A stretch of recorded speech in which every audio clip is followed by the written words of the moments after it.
सभी साथियों को जोहार। एक बार फिर से आप सभी का स्वागत है। आज हम लोग पिछले विद्रोह कोल विद्रोह से आगे की चर्चा करेंगे और आज का जो हमारा टॉपिक है वो होगा भूमिज विद्रोह, जिसे कि गंगा नारायण का हंगामा जिसे कि अंग्रेज़ों ने ये नाम दिया था, उसके बारे में हम लोग विस्तार पूर्वक चर्चा करेंगे। और इसके अलावा पोटो सरदार इनके बारे में भी पढ़ेंगे। वो सेरगेसिया वाला जो कांड हुआ था उसके बारे में भी पढ़ेंगे। विल्किंसन के रूल के बारे में भी थोड़ा चर्चा करेंगे। तो आप लोग आराम से वीडियो देखिए। और इसके अलावा है कि भाई आप लोग, बहुत सारे लोग पूछ रहे हैं लगातार कि सर हमारा कोर्स कंप्लीट होगा, एग्ज़ाम तक नहीं होगा, क्या होगा। तो आप लोग इसके लिए बिल्कुल चिंता ना करें, क्योंकि अगर हम लोगों ने कोई काम को हाथ में लिया है, किसी क्लास की अगर आप लोगों की जिम्मेवारी ली है तो उसे पूरा करेंगे, बिल्कुल करेंगे। चाहे इसके लिए हमें क्लास का ड्यूरेशन बढ़ाना पड़े या क्लासों की संख्या बढ़ानी पड़े, तो जैसा भी होगा वो आपको करके कोर्स को पूरा कंप्लीट करवाया जाएगा। आप लोग चिंता ना करें। आप लोग इसकी चिंता करें कि जो पढ़ाया जा रहा है उसको आप याद रख पा रहे हैं या नहीं रख पा रहे हैं, और उसे आप अच्छे तरीके से याद रखिए। जितना पढ़ाया जा रहा है उसका आप नोट्स बनाइए और ख़ुद से बनाइए। इससे बेहतर दुनिया में और कोई भी चीज़ नहीं है। यदि आपका खुद का नोट्स होगा तो वो सबसे बेहतर होगा। किसी का नोट्स या पीडीएफ, आप लोग बार बार बोल रहे पीडीएफ दीजिए, तो पीडीएफ को भी पढ़ने में आपको उतना समय लगेगा ही। तो उससे बढ़िया है कि आप खुद से नोट्स बना लीजिए, क्योंकि लास्ट टाइम पे जब आपका एग्ज़ाम नज़दीक आ जाएगा तब आप जो वो पीडीएफ पढ़िएगा ना, तो जितना पीडीएफ आप 2 घंटे में पढ़िएगा, आपका नोट्स उतना ही चीज़ को आधा घंटा में आप कवर कर लीजिएगा। बिल्कुल 1/4 समय लगेगा और आपको सारा चीज़ याद भी आ जाएगा कि अच्छा इसके बाद ये हुआ था, ये हुआ था, ये लिखे थे, वो लिखे थे, सारा चीज़ याद आएगा। लेकिन पीडीएफ और नोट्स में समस्या क्या है कि जितना लिखा हुआ आप जितना पढ़ रहे हैं, एक तो उतना ही याद रहेगा या उससे कम ही याद रहेगा, समय भी बहुत लेगा। तो बेहतर यही है कि आप खुद से लिखिए उसको, ये ज़्यादा बेनिफिशियल होगा। तो चलिए, इसके अलावा हो रहा है आप लोग कि टेस्ट सीरीज आप लोग का कल तक का ही ऑफ़र है। तो आप लोग जितने लोग हैं वो परचेज़ कीजिए। और जो हमारे पुराने छात्र हैं जो पहले से हमसे जुड़े हुए हैं, जिन्होंने सेक्शनल टेस्ट सीरीज भी लिया है जेपीएससी का, उनके लिए स्पेशल ऑफ़र है। मात्र 250 रुपये में आपको ये पूरा पैकेज दिया जा रहा है। तो दिए गए वो नंबर पे लगातार आपको टेलीग्राम पे और पेज पे, सभी जगह, ग्रुप में, व्हाट्सएप में और आपका यूट्यूब में, सारे जगह आपको इन्फॉर्मेशन दिया जा रहा है। तो आप लोग वो लाभ ज़रूर ले लीजिएगा, अन्यथा परसों के बाद सभी लोग बराबर में आ जाएंगे। तो इसलिए चलिए अब हम लोग पढ़ाई स्टार्ट करते हैं। आप लोग लाभ उधर का भी उठाइए, क्लास का भी उठाइए और अपना रिजल्ट बनाइए। चलिए हम लोग बात करते हैं अब अपने कोर्स पे। आज का जो हमारा टॉपिक है वो है भूमिज आंदोलन या भूमिज विद्रोह, जो कह लीजिए, या इसी को अंग्रेज़ों ने गंगा नारायण का हंगामा इससे भी संबोधित किया है। तो ये आंदोलन जो है, ये क्षेत्र है रिलेटेड आपका वीरभूम से, वीरभूम, बड़ा भूम, ठीक है, ये सब इंक्लूड हो गया था। लास्ट में ये सिंहभूम में भी फैल गया था, ठीक है। मानभूम में मान लीजिए, मानभूम को बाद में देखिएगा अभी बनेगा, तो ये सब सारा चर्चा होगा। तो ये सब सारा क्षेत्र है। यहाँ से ये स्टार्टिंग पॉइंट है आपका बड़ा भूम से इसका स्टार्ट होता है। कब ये स्टार्ट होता है? तो 1832 अप्रैल से, मतलब जिस साल ये कोल विद्रोह समाप्त होता है, जिस समय में, अप्रैल में, उसी समय यहाँ पे ये स्टार्ट हो जाता है। और 1832 से स्टार्ट होकर के 1833 में ये भी समाप्त हो जाता है। ज़्यादा नहीं, 10 महीने का लगभग ये चलता है ये विद्रोह। तो चलिए स्टार्ट करते हैं। नाम से पता चल रहा है नेतृत्वकर्ता गंगा नारायण होंगे। ये विद्रोह करने पे मजबूर क्यों हुए और अन्य लोगों ने इनका साथ क्यों दिया, चलिए पहले इसकी पड़ताल कर लेते हैं। तो गंगा नारायण थे कौन, पहले इनके बारे में देख लीजिए। तो एक राजा हुए, यहाँ बड़ा भूम के राजा हुए बेलाक नारायण।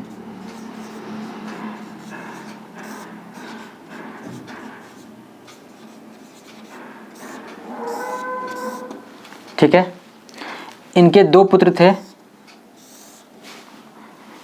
एक थे आपके रघुनाथ सिंह और एक थे आपके लक्ष्मण सिंह। यहाँ देखिएगा, यहाँ पे समस्या क्या होता है कि जो रघुनाथ सिंह थे ये थे उम्र में बड़े,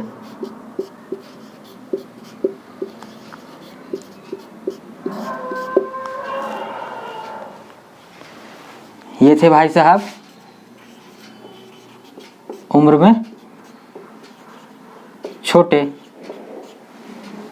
लेकिन जो समस्या आ रहा था वो इससे आ रहा था कि ये थे राजा के बड़ी रानी के पुत्र।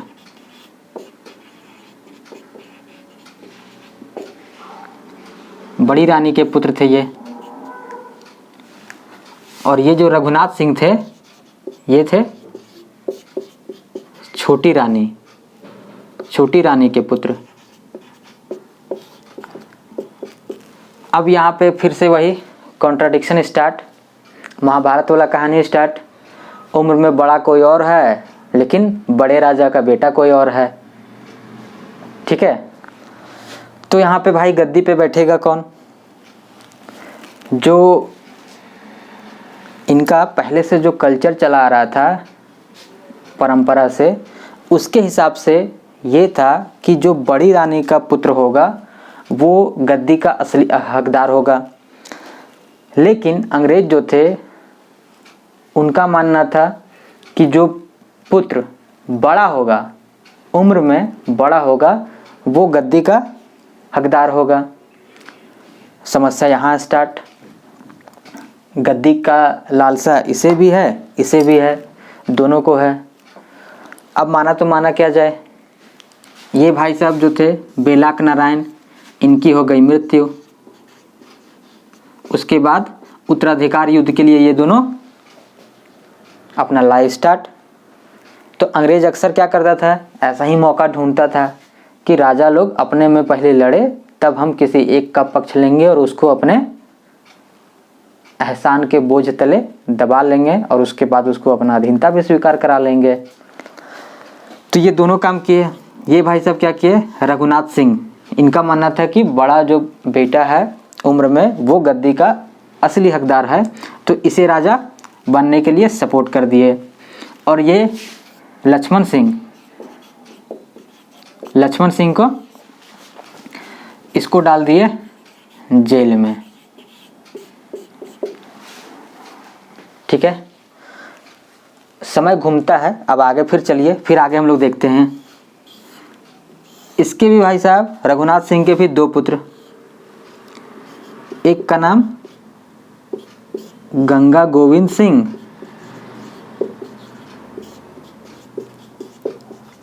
और एक का नाम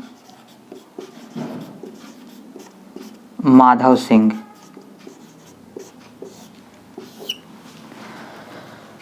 इनकी मृत्यु हो जाती है 1798 में। और एक बार फिर से ऐसा ही युद्ध, ऐसा ही तनावपूर्ण स्थिति फिर से पैदा हो जाता है गंगा गोविंद सिंह और माधव सिंह के उत्तराधिकार को लेकर के। तब तक क्या होता है, ये भाई साहब का भी एक बेटा होता है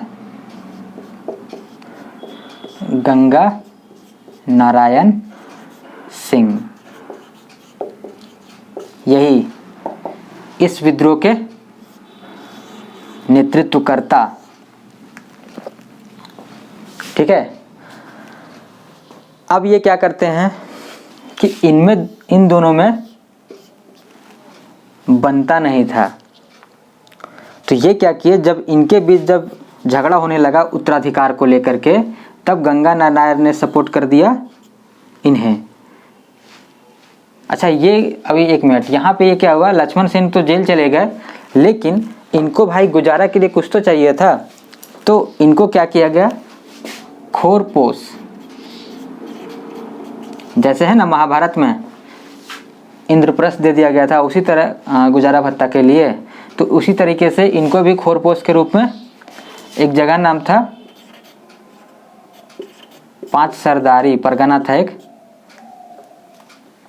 पांच सरदारी, वो एरिया था, ये पूरा एरिया को गंगा नारायण को दे दिया गया था कि आप यहाँ पे अपना छोटा सा जमींदारी टाइप का काम कीजिए, राजा तो यही है, इसके अंडर में आप यहाँ से जमींदारी वाला काम कीजिए और अपना जीवन यापन चलाइए।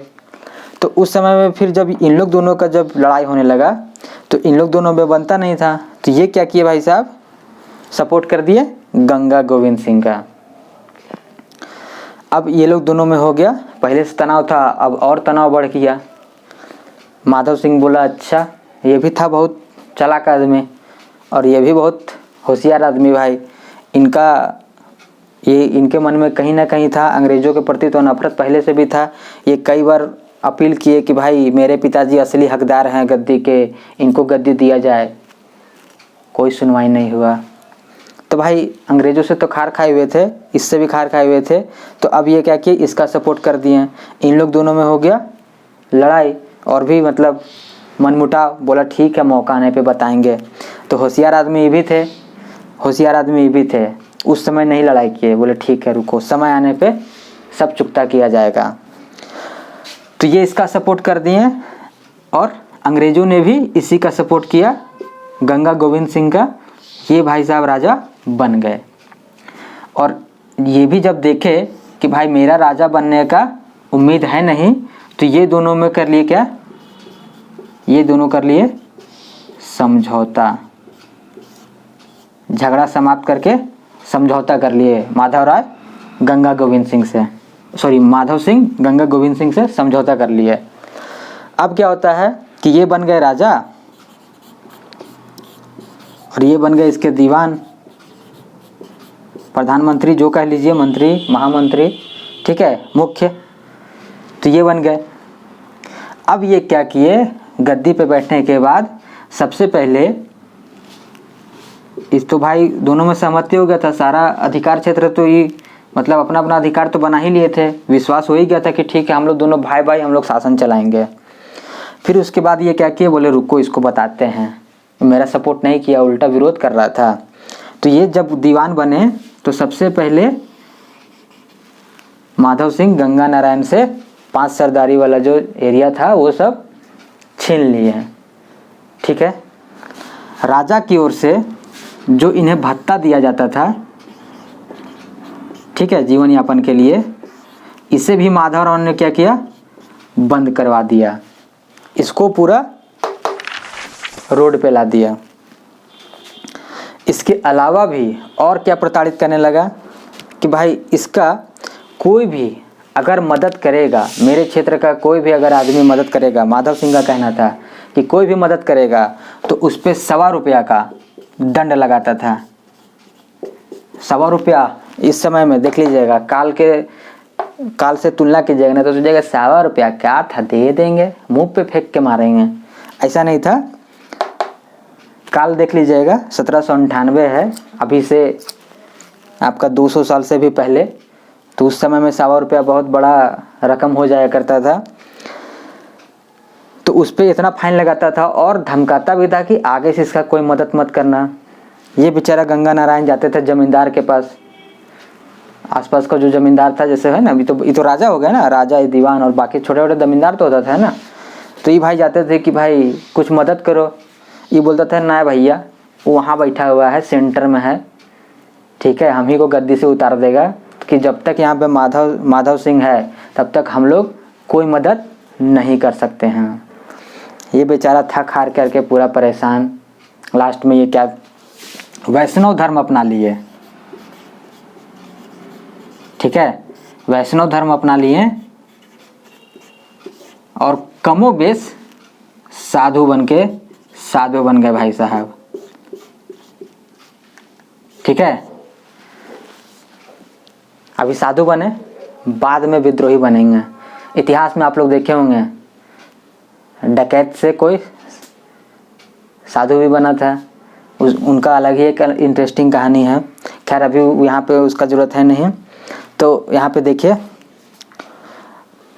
वैष्णव धर्म में ये अपना लिए और साधु जैसा जीवन व्यतीत करने लगे। लेकिन ये भी थे बड़े कुटिल आदमी, मन में इनका कहीं ना कहीं ये था ही कि अच्छा अभी वो पावर में है, हम भी कभी रुको, थोड़ा शक्ति आने दो तब उसको बताते हैं। वही अच्छे समय का इंतज़ार करने लगे और साधारण जीवन अपना बिताने लगे। इसके अलावा वो क्या किए कि आसपास के जो राजघराने थे वहाँ पर ये वैवाहिक संबंध, रिश्तेदारी बढ़ाने लगे, वैवाहिक संबंध स्थापित करने लगे। कि जैसे कि सबसे पहले देखिएगा, सबसे पहले ये खुद ही 2 शादी किए। लेकिन इनसे प्रेरित होकर के आप लोग 2 शादी मत कर लीजिएगा, नहीं तो जेपीएससी का फॉर्म नहीं भर पाइएगा।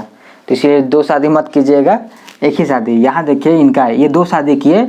एक तो किए भाई साहब मानभूम में और एक बिशुनपुर में, दोनों राजवंश में यहाँ शादी किए। और इनके 4 पुत्रियाँ थीं। ठीक है, तो 4 पुत्रियों का भी विवाह इसी तरह किए, मानभूम में, एक अंबिका नगर में। ठीक है, अंबिका नगर में 2 किए थे और एक किए थे पंचेत राजघराने में। तो इतना सोचिए, इतना बड़ा एरिया में ये क्या किए, अपना वैवाहिक संबंध स्थापित कर लिए। तो जहाँ जहाँ संबंधी इनके बन गए तो वहाँ से इनको सपोर्ट मिलेगा ही मिलेगा। समझ रहे हैं? तो ये सपोर्ट अपना बनाने के लिए इतना धीरे धीरे वैवाहिक संबंध स्थापित किए, साधु वाला जीवन थोड़ा करने लगे, लोगों की भलाई करने लगे। तो इससे आम जो जन थे, जो वहाँ के जो रैयत थे, किसान थे, उनके बीच इनके प्रति लगाव बढ़ता गया, कह सकते हैं इज्जत बढ़ती गई। और दूसरे तरफ ये माधव सिंह, इससे लोग त्रस्त कैसे कि एक तो माधव सिंह, ये जो राजा थे भाई साहब, इन लोग दोनों मिल करके क्या किया था, यहाँ देखिएगा आम जनता को कैसे ये लोग प्रताड़ित कर रहे थे। इसलिए भी जनता का सहानुभूति, भूमिजों का सहानुभूति, घटवालों का सहानुभूति सब इसकी ओर जाने लगा। इधर पहले समझ लेते हैं कि क्या क्या उधर वो लोग बदमाशी किया। सब देखिएगा, सब बदमाशी कर रहा था। जैसे राजा में मान लीजिए ये गंगा गोविंद सिंह, माधव सिंह, ये लोग क्या कर रहा था, एक नया टाइप का घर ये लोग अनोखा कर रहा था कि भाई घर पे टैक्स लगा दिया। आपका घर है, जैसे आज है ना, आज पे जो चल रहा है, क्योंकि अगर आपका नगर निगम में घर है तो भाई रूम वाइज आपका टैक्स लगेगा, होल्डिंग टैक्स जिसको बोल सकते हैं आप। ठीक है, तो उस टाइप का ये कर ये लोग लगा दिया। तो राजा से प्रताड़ित, ठीक है, घर पे टैक्स। दूसरा ही लोग परेशान हो रहा था क्या, जमींदार से। जमींदार लगातार क्या कर रहा था, बाहर वाले लोग आ रहे थे और बाहर वाले लोग आ करके क्या, आप लोगों को पहले ही पता चल, इतना आंदोलन में बात हो चुका है कि ये कर बढ़ाते जाते थे, लास्ट में इनको कर नहीं चुका पाते थे तो उन लोग से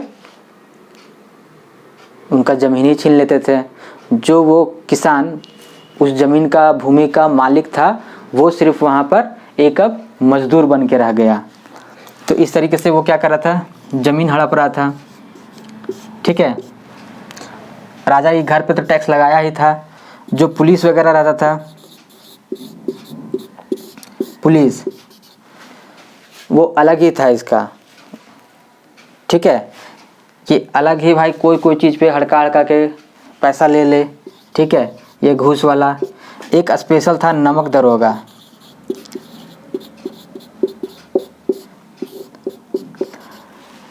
ये वही नमक वाला पे ज़बरदस्ती किसी को भी बोले कि फंसा देंगे, पैसा दो, ये नमक का दरोगा प्रेमचंद की कहानी अगर आप लोग पढ़े होंगे तो उसमें एक बड़ा मज़ेदार मतलब वाक्य है कि जो नमक का जो दरोगा रहता है उसमें वो बेसिकली शुरुआत में ईमानदार रहता है, तो उसके पिताजी उसे सलाह देते हैं, ज्ञान देते हैं कि बेटा ये जो वेतन होता है वो पूर्णिमा का चांद है, मतलब जिस दिन आएगा वो पूरा रहेगा और उसके बाद वो धीरे धीरे धीरे धीरे उसका आकार घटता चला जाएगा और आते आते फिर वो अमावस्या पहुंच जाएगा मिड में ही। ऐसा होता भी है। तो वही वो समझा रहे थे कि ये जो वेतन होता है वो पूर्णिमा का चांद है और ये सब जो होता है साइड वाला वो बहता नदी है, उसमें कभी पानी का कमी नहीं होता है। इतना अच्छा शिक्षा दे रहे थे, इस कहानी में बताया गया है। तो वही नमक का दरोगा क्या करता था कि फर्जी किसी को भी फंसा दिया कि वो नमक ले जा रहा था, टैक्स नहीं चुकाया, वही नमक ऐसे रखा हुआ है, मतलब फर्जी में फंसा देंगे। तो भाई उससे ये क्या करता था कि भाई ये भी समझिए, ये भी घूस। छोटे छोटे जो कर्मचारी मुंसिफ वगैरह रहते हैं, ठीक है, आप लोग मुंशी आप लोग साधारण भाषा में समझ लीजिए कि जो मुंशी वगैरह भी रहते थे वो लोग क्या करते थे कि इनका घर आते थे, इनका घर से भाई रैयत से मुर्गा उठा के ले गए, खस्सी मन किया खस्सी उठा के ले गए, बकरा खस्सी, ठीक है, मुर्गा खस्सी इसी टाइप का है कि पूरा वो जो मन करे उठा के लेके चले जाए। तो ये सब सारा से ये लोग क्या हो रहा था कि आम जनता प्रताड़ित। ऊपर से ये माधव सिंह, ये और ख़तरनाक आदमी कि अगर टैक्स कभी ना चुका पाए, चाहे किसी को पैसा का ज़रूरत हो जाए, तो ये बड़ा ख़तरनाक आदमी ये था, सूदखोर, ठीक है, या इसी को आप साहूकार कह लीजिए, उस टाइप का आदमी था।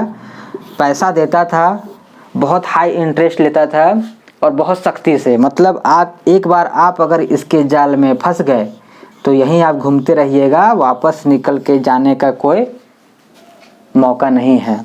और बहुत क्रूर टाइप का भी आदमी भाई, सबको धमकाता रहे, बेइज्जती करता रहे, इस तरह से लूटता रहे।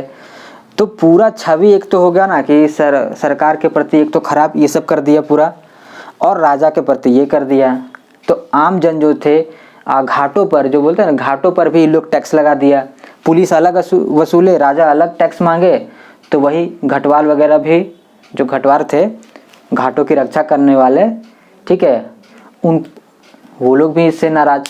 तो ओवरऑल कह सकते हैं कि जो पूरा समाज था वो इन लोग से नाराज हो चुका था और सबका सहमति किधर जा रहा था, गंगा नारायण की ओर, गंगा नारायण सिंह।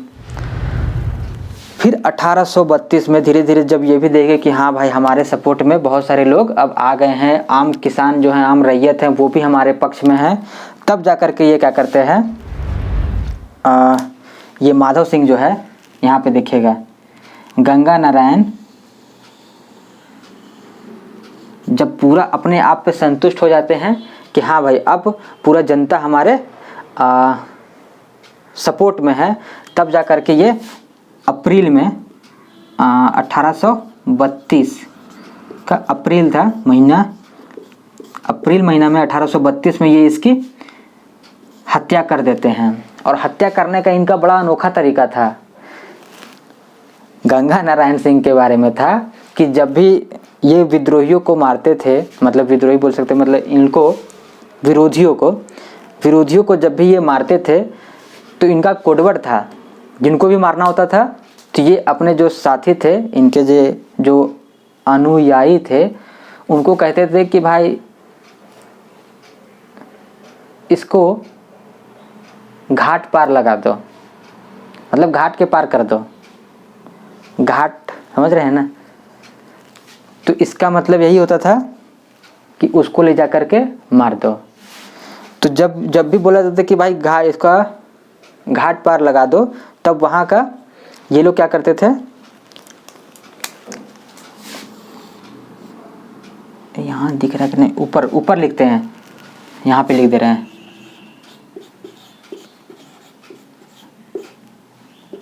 जिसको भी कह दिए कि इसे घाट पार कर दो, इसका मतलब कि उसका मृत्यु आ गया।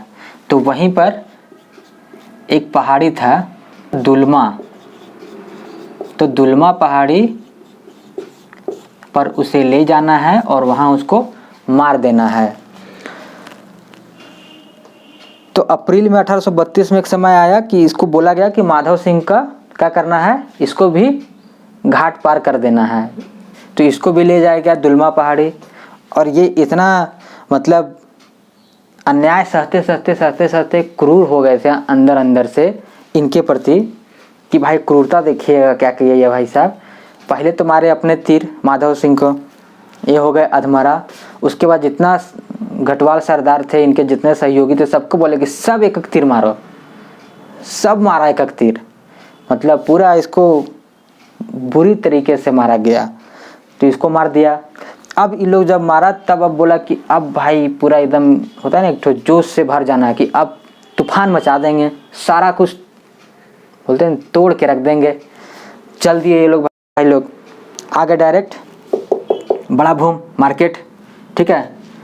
यहाँ पे हवे इन लोग का पूरा बाज़ार लूट लिए, जितना थाना वाना था सबको जला दिए, तहस नहस कर दिए। उसके बाद बढ़ गए इधर महल की ओर। महल की ओर जैसे ही आते सुने गंगा गोविंद सिंह, ये तुरंत सरेंडर। बोले भाई टेंशन मत लो, तुमको हम सब लौटा देंगे, यहाँ हमला मत करो, ठीक है, हमको तुमसे कोई दुश्मनी है, दुश्मनी तो उससे था ना। तो भाई फिर इसको छोड़ दिया गया, ठीक है। और ये लोग फिर आगे मेन इन लोग को अंग्रेज़ों का जितना व्यवस्था था उसको मारना था और माधव सिंह को मारना था। इनका टारगेट कि पूरा टारगेट लेके चले कि अब भाई इन लोग को अंग्रेज लोग को मार के भगाइए देना है। तो यहाँ पे ये सरेंडर बोल दिए। ये बोले कि भाई ये जो तुम्हारा था खोरपोश वाला पंच सरदारी क्षेत्र जो परगना था वो वापस लौटा देंगे। लेकिन फिर भी ये रुके नहीं, ये पूरा बवाल मचाते रहे। मानभूम, बड़ा भूम, वीरभूम, ठीक है, इधर पूरे एरिया में तहस नहस करते गए। कई बार एक तो रसेल नाम था अंग्रेज अधिकारी का, ये मुख्य थे। और इसका जो सैन्य टुकड़ी था, इन लोग पे भाई लोग आक्रमण कर दिए और इन लोग को मार के इन लोग को हताहत करते हैं, भगा दिए। इन लोग बेचारा डर करके भाग गया बाकुड़ा जा करके, वहाँ जो मुख्यालय था वहाँ जा करके ये शरण लिया। बोला भाई इन लोग तो ऐसे से पागल हो गया है, हम ही लोग पे हमला कर दिया, हम लोग तो हमला करने भी नहीं गए। तो जितना था इन लोग का टारगेट था कि मार के भगा देना है। तब फिर वहाँ से फिर 2 अंग्रेज अधिकारी को भेजा गया। एक का नाम ट्रिमर ही नाम था और इनके एक सहयोगी, इनको भेजा गया। तो यहाँ पे ये लोग आए, अपना पूरा फौज लेकर के आए, 3-4 टुकड़ी सेना लेकर के आए। तब जा कर के ये लोग इन लोग को कंट्रोल किए। कंट्रोल तो कर लिए लेकिन पकड़ नहीं सके, ठीक है। तब फिर तुरंत एक और जो अधिकारी था डेंट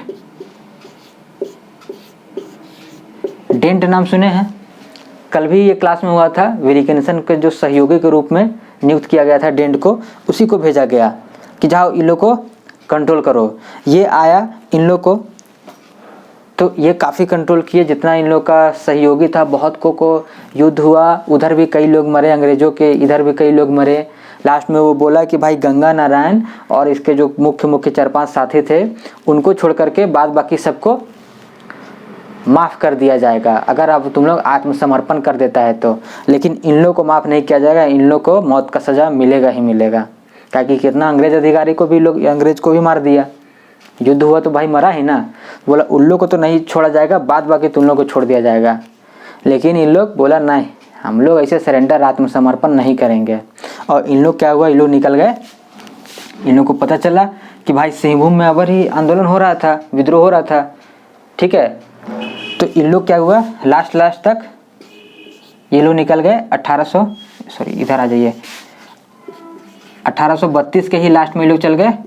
32 और 33 का शुरुआत वही दिसंबर जनवरी में ये लोग चल गए सिंहभूम। वहाँ पर जा कर के हो लोग जो अबर ही विद्रोह किए थे उनको फिर से बढ़ावा दिए, या बोल सकते हैं उकसाने लगे कि भाई फिर से एक बार विद्रोह छेड़ दिया जाए। हम लोग तो छेड़ दिए, हम लोग ऐसे से करके आ गए, बड़ा ये वो। तो वहाँ के जो विद्रोही लोग थे वो लोग तो बेचारा अभी ही पिटा के शांत हुए थे। वो बोले कि अच्छा एक काम करो, पहले ये जो है खरसावां का जो राजा था, खरसावां का राजा था चेतन सिंह।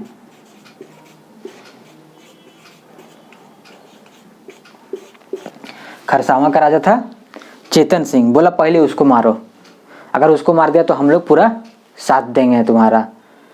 ये भाई साहब चल गए मारने चेतन सिंह को, लेकिन वहाँ पे युद्ध में ये भाई साहब उनके सैनिकों के हाथों ही मारे गए।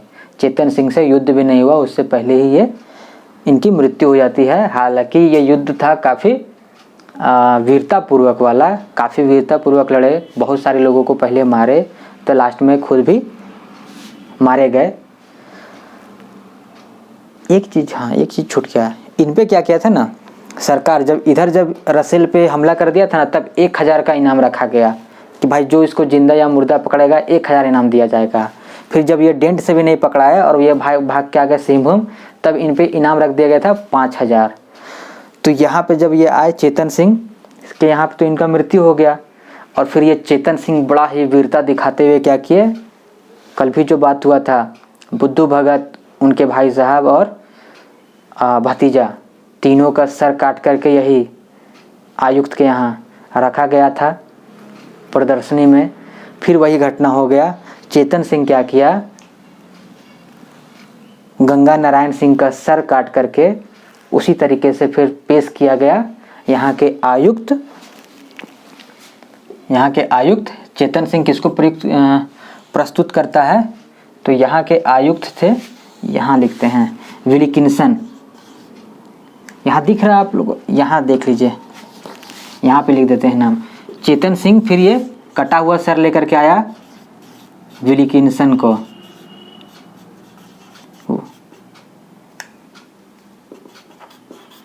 यही किशुन साहेब, याद रखिएगा। तो यहाँ पर इसे ला करके गंगा नारायण का कटा हुआ सर प्रस्तुत करता है और विलिकिंसन चैन की सांस लेते हैं कि चलो ठीक है, मेरे क्षेत्र में फिर से, अभी तो तुरंत दबाए थे, फिर से एक तो बड़ा विद्रोह होने से बच गया। और इनाम के तौर पे चेतन सिंह को 5000 रुपया दिया गया। और इस तरीके से भूमिज आंदोलन या गंगा नारायण का हंगामा जो कह सकते हैं वो दब गया। तो चलिए अब इसके बाद हम लोग अब बात करते हैं वो ही सरगेसिया घाटी वाला बात करेंगे हम लोग, पोटो सरदार वाला, ठीक है। तब उससे पहले आप लोग यहाँ पे आप लोग स्क्रीनशॉट ले लीजिए, फिर आगे बात करते हैं। तो चलिए आप लोग स्क्रीनशॉट ले लिए होंगे, अब हम लोग आगे बात करते हैं पोटो सरदार पोटो हो पे कि उनका क्या विद्रोह रहा है।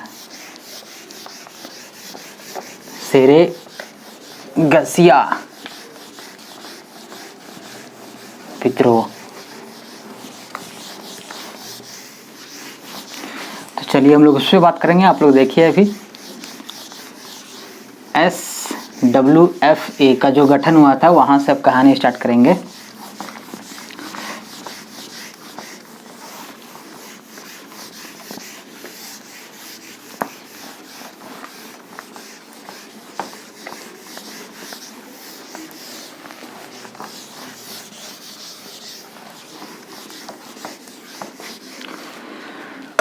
चलिए हम लोग देखें कि इसी तरीके से 1832 में कुल विद्रोह समाप्त हुआ था। 1832 में ये भूमिज विद्रोह स्टार्ट हो गया, वो समाप्त हुआ तब, और ये 1833 में समाप्त हुआ।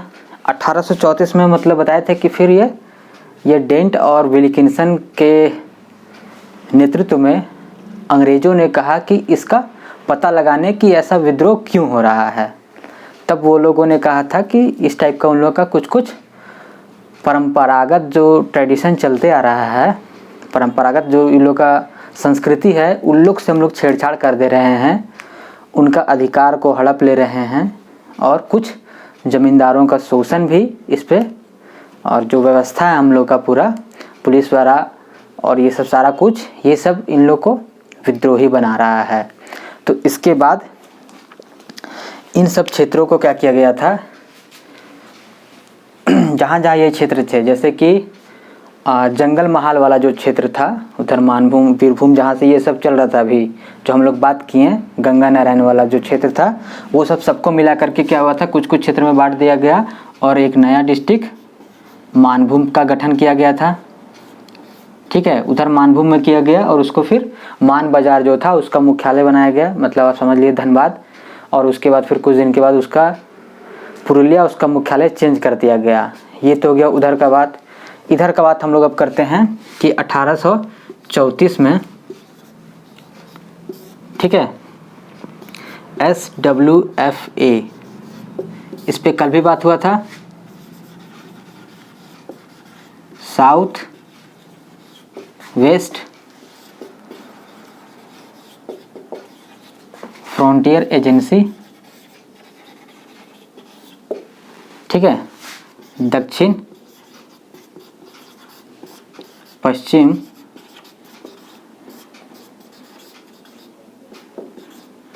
सीमांत एजेंसी।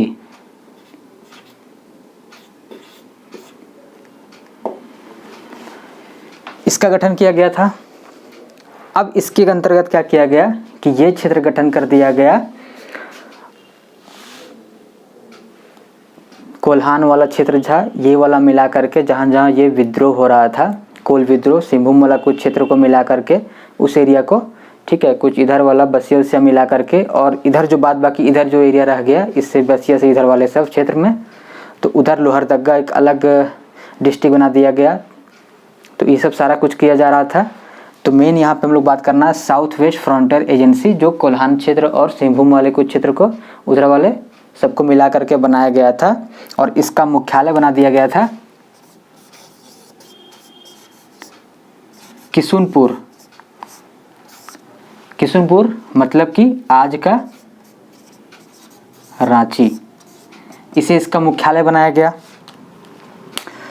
अब इसके बाद उसके शासन में क्या क्या परिवर्तन आया कि इसके तहत फिर क्या किया जाने लगा। देखिएगा, 2-3 काम किया जाने लगा जो कि आगे फिर विद्रोह भड़का दिया। और अगर ये पोटो हो या फिर पोटो सरदार जो भी कह लीजिए, इनके नेतृत्व में तो क्या किया जाने लगा कि सबसे पहले तो अंग्रेजी जो था, अंग्रेज़ों का, तो अंग्रेज़ों की पुलिस चौकी स्थापित की गई, उसके मालिक वही लोग, ठीक है। दूसरा काम किया जाने लगा कि जो जमींदार थे उनसे भी कहा गया कि आप भी क्या करिए, जमींदार भी, कि आप भी पुलिस चौकी स्थापित कीजिए, पुलिस चौकी स्थापित करिए और उसका प्रशासन देखिए।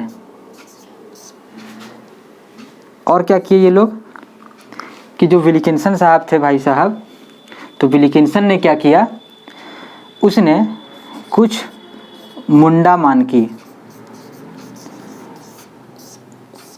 मुंडामान के समझ रहे हैं, गांव का प्रधान, परगना का प्रधान, पीर का प्रधान जो कह लीजिए, तो इनको क्या किया गया, कुछ कुछ क्षेत्र का वो जो रिकॉर्ड्स रखा गया था, ठीक है, रिकॉर्ड्स बनाया गया, वो उनके हवाले कर दिया गया और उनको मालगुजारी भी उनका तय कर दिया गया। माल गुजारी मतलब वही समझिए आप, लगान, कर, मालगुजारी तय कर दिया गया और वसूलने का काम, रैयतों से वसूलने का काम इनको दे दिया गया। तो अब ये नए तरह के जमींदार बन गए, ठीक है। जिनको ज़मीन का समस्या था वे अगर अदालत जाएं, कोर्ट कचहरी जाए, तो भाई कुछ कर ही नहीं पाए।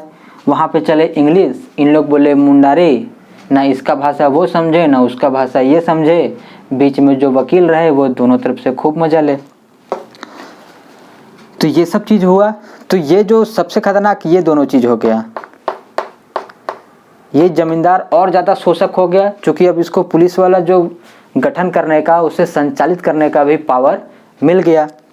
और ये जो था, ये बेचारे पहले अपने मतलब समाज से जुड़े हुए थे, अब जब ये अलग तरह के जमींदार का इनको स्टेटस हो गया, तो अब ये भी अपने समाज से कट गए और उनके नज़र में अब ये भी, मतलब आम जन के नज़र में अब ये भी शोषक शोषक समाज होने लगे। मतलब समझिए, ये तो दीकू था ही, ये सब दीकू तो थे ही, दीकू का एक और वर्ग आ गया, माना जाए, मतलब दीकू बोलते नहीं थे लेकिन उसी टाइप का हो गया। दीकू तो मेन ये सब थे, अंग्रेज बारी जो जमींदार जो आए थे वो सब, ठीक है, मुंसिफ जो ये सब जो थे, वकील ये सब दिक्कू में आ गए। तब ये सब का विरोध होना स्टार्ट हुआ। विरोध होना जब स्टार्ट हुआ तो शुरुआत में कोई वैसा लीडर, किसी नेतृत्वकर्ता का नाम नहीं है।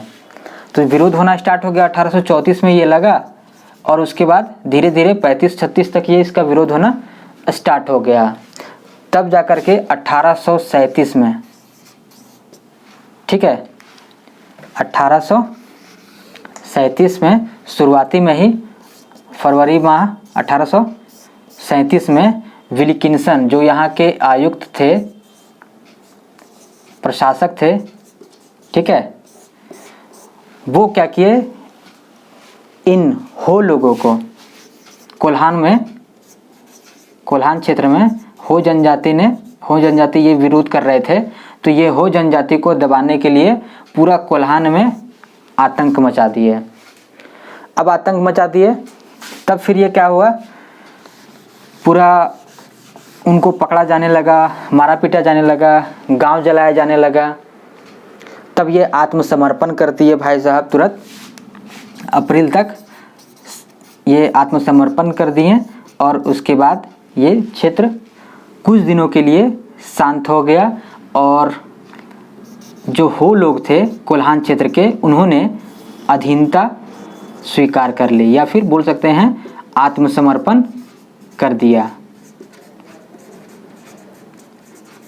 जब आत्मसमर्पण कर दिया तब विल्किंसन थे, वो पूरे कोल्हान क्षेत्र को एक नए नाम से इसका गठन कर दिया, एक नया एरिया के तौर पे उसका नाम दिया गया कोल्हान गवर्नमेंट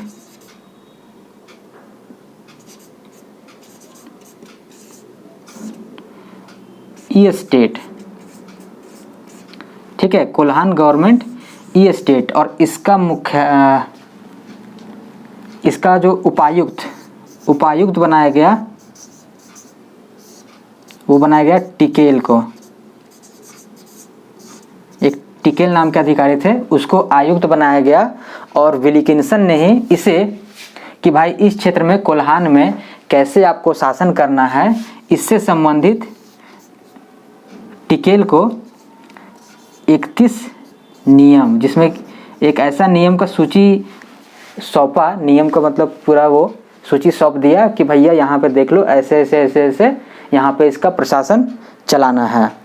उसमें 31 नियम था, और यही जो 31 नियम है इसी को हम लोग विल्किंसन रूल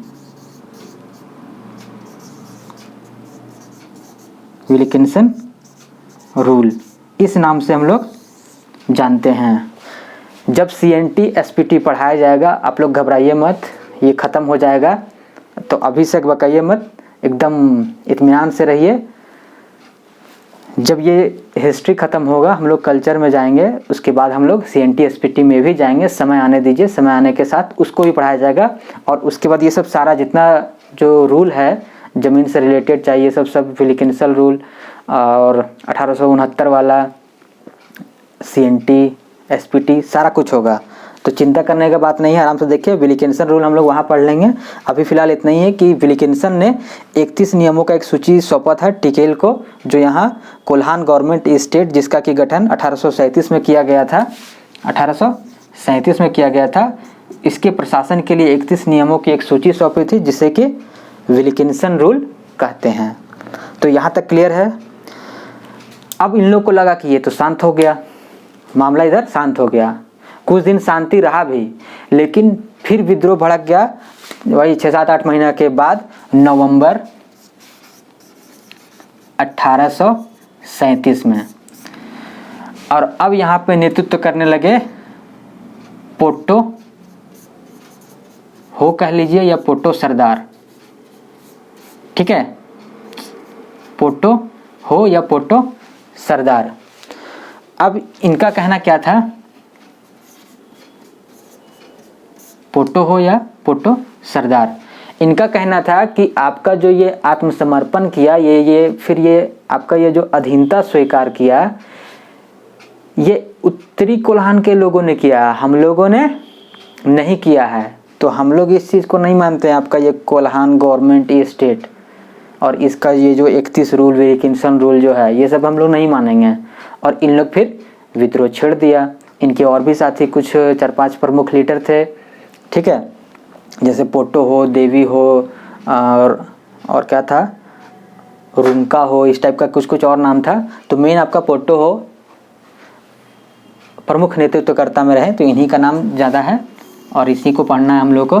तो इनके नेतृत्व में 1837 में फिर विद्रोह हो गया। विल्किंसन भाई साहब फिर चिंतित कि यार अब क्या किया जाए। बोला रुको बताते हैं। इन लोग अब आकर के इधर उत्तरी वाला क्षेत्र में पूरा लूटपाट मचा दे, ठीक है। तब जा कर के ये भी भेजे भाई साहब बड़ा फौज अपना विल्किंसन। तब जा कर के ये नवंबर में ही लास्ट में शायद 18 नवंबर था, 18 नवंबर 1837 को सेरेगेसिया, वो जो आप लोग यहाँ से पढ़ते होंगे ना, अबर जो मुख्यमंत्री साहब भी वहाँ पर प्रोग्राम करके आए हैं, वही जगह, ठीक है, सेरेगेसिया या गसिया जो पढ़ लीजिए, सेरेगेसिया, वहाँ पर ये युद्ध हुआ। युद्ध में दोनों तरफ के लोग मारे गए, इधर भी मारे गए उधर भी मारे गए, लेकिन पोटो हो और इनके और 3-4 साथी किसी तरीके से वहाँ से बच निकलने में सफल रहे, वहाँ से वो निकल गए, ठीक है। पल्ला भारी उधर हो रहा था, तो ये लोग फिर देखे कि अब हम लोग के पक्ष में नहीं है युद्ध, तो ये लोग निकल गए। ये लोग कुछ लोग निकल गए, बाकी काफ़ी लोग मारे गए, उधर से भी, इधर अंग्रेज भी मरे गए। तब जाकर के ये क्या हो गया, अंग्रेज़ों को फुल छूट दे दिया गया। विल्किंसन पूरा ऑर्डर दे दिया कि जितना दक्षिणी एरिया में, इन लोग का जो एरिया में जितना हो गांव है सबको जला दो, लूट लो। तो पूरा इन लोग का गांव जलाया जाने लगा, पूरा इन लोगों का सर्च किया जाने लगा कि कहाँ ये लोग छुपा हुआ है। और उसी तरह करते करते ये भाई साहब 8 दिसंबर को पोटो हो 8 दिसंबर 1837 पकड़े गए। इस दिन पकड़े गए। उसके बाद इनको 18 दिसंबर 1837 को इन लोग को लाया गया शिबू में, जगन्नाथपुर लाया गया। वहीं उनका अंग्रेज का जो अपना कह सकते हैं छावनी मुख्यालय, तो वहाँ पे था। तो वहाँ पे उनको फिर पकड़ के लाया गया और दिखावा के लिए कि भाई हम लोग रूल को फॉलो करते हैं, हम लोग नियम से शासन करते हैं। इन पे सुनवाई चला, इनको दोषी पाया गया और फांसी का सज़ा सुना दिया गया कि आपको फांसी मिलेगा। और अंततः 1 जनवरी 1838 को पोटो हो और इनके कुछ साथियों को 1 जनवरी को फांसी हो गया और कुछ जो 2-3 लोग बच गए थे उनको 2 जनवरी को फांसी दे दिया गया। और इस प्रकार से ये पोटो हो का भी जो विद्रोह था कोल्हान वाला, जिसके बाद कोल्हान गवर्नमेंट स्टेट की स्थापना हुई, ये सब सारा कुछ समाप्त हो गया। ये विद्रोह भी समाप्त हो गया। और यहाँ तक हम लोग अब बात कर लिए हैं। अब हम लोग कल पढ़ेंगे आपका बहुप्रतीक्षित संथाल विद्रोह। तो अब कल मिलते हैं। Thank you.